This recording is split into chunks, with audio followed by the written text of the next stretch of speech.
The first part of the model we're going to be looking at in the Prac Day is the R for release. Now, I actually think release is a little bit overused, but it's particularly useful in this case here.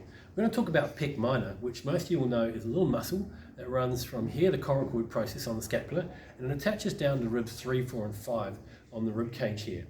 So if we took my rib cage out here, you'd see that pec minor comes down on an angle here.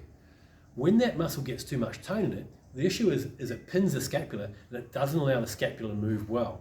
And if the scapula can't move well, that creates a problem at the shoulder joint. So how do we release that pec minor?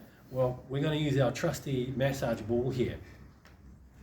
So we're going to imagine I'm against the wall here. So I'd pop myself against the wall and I'd use the pressure of my body against the wall here. This hand here is being the wall. I'm going to put my arm up here so that I can get into that pec minor, and I'm going to breathe into that pec minor, and I'm going to imagine that ball just sinking on into that muscle there. If you push too hard, all you're going to do is push back against it, and you're not going to be able to relax or release that muscle. So I'd normally say about a 6 out of 10 intensity there. If it's too intense, it just won't release. So I'm going to breathe into that.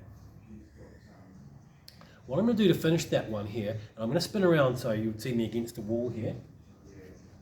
I finish that one there by taking my shoulder blade and I'm going to pull it back and down and open up that shoulder joint, that shoulder to finish there. Almost like a pin and stretch. So if we see it from the front, here's what I'm going to do to finish that one off. Right. Now, I'll get you to try and move that arm around and see how that feels and see if that changes the way that shoulder moves. But certainly that can be a very useful release around the shoulder, particularly if you have some tightness around the front of the shoulder or having some problems going over here.